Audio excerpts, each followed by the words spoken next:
Where are you actually getting your theology from? Your beliefs in that? I mean, Christians are... I see a lot of the time, well, nearly all the time, every day, people on like social media stuff, and they're putting their bio, Bible believing, spirit filled, and well, what Bible are you believing? You know, you know, what spirit are you filled with? Really, where are you getting it from? Because the Bible, I mean, right, there's nothing so deep. We'll never ever find the whole depth of God's knowledge, God's wisdom. We're never ever going to get there. Not on this side of the kingdom, anyway. And how do you know you've got the Spirit in you? Like I said, the Bible isn't, you know, it's not that straightforward. And it gets deeper and deeper and deeper. The more you obey it, and there's the key, the more you understand it. Now, it is that deep. You can't just read it through and think, you know, I mean, I used to say years ago, yeah, you've got to start at the beginning, you can't read the end first. But think about it. In one way, the Christians are right. The New Testament, as it's known, is written for us. It's written for us now. It wasn't written for them then.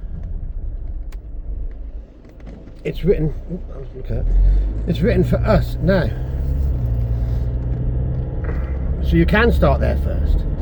But you've got to realise what it's doing. It's sending you quite clearly, and this is the point I'm trying to make here, to read the prophets, to learn what they're saying. Now, it's difficult to understand the Bible, but what you do is you follow Isaiah's instructions, alright, to read the Bible, precept upon precept, line upon line, here a little, there a little. Now, that doesn't mean you just go stabbing around it, will.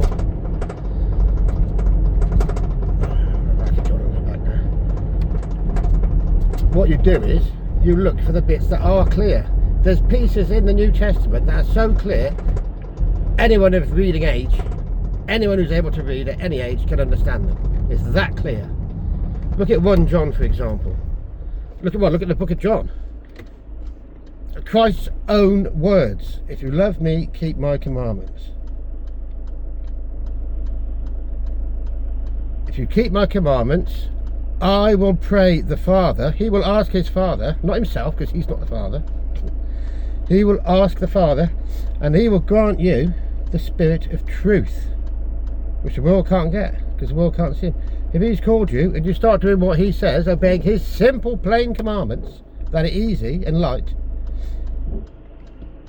he will see your heart. He will see you trusting him enough to obey him, and he will trust you with more information and more knowledge and more understanding. And I can prove this. You can all prove this. Start obeying the commandments. Obey the Sabbath command. Why does the world hate that so much? Well, Christians say, oh no, that's not faith when we're working. But that's the exact definition of faith and trust in him. It's to do as he says. You say you love him. How plain is that? Keep his commandments.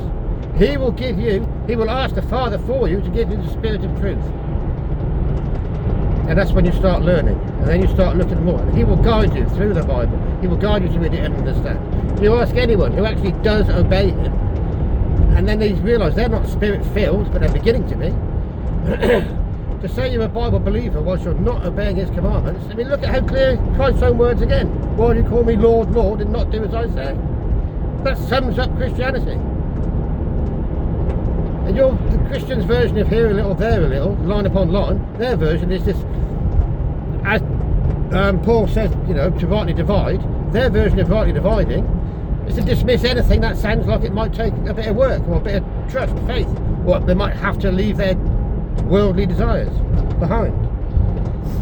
If you don't trust him enough to keep that Sabbath day holy, to eschew all the worldly nonsense, to actually believe him when he says he'll bless you for doing it, if you can't do that, why is he going to give you more information? Why is he going to trust you with any more when you've already twisted what he's given you? It's plain, it's simple. Read 1 John. Alright, I'm not even going to put the things up here now. Read the whole thing. Read Christ's words. Moses said to listen to Christ. Christ said to listen to Moses. And yet, well, please, if you don't get it, get onto straightinsthegate.net, because these are the only people that I've come across in the past 10 years who are actually trusting him enough to get on with it, to obey the call, and to do what God is asking them to do. You think they're arrogant calling themselves a watchman? Well, that's exactly what they are. They're fulfilling it. They're fulfilling Ezekiel.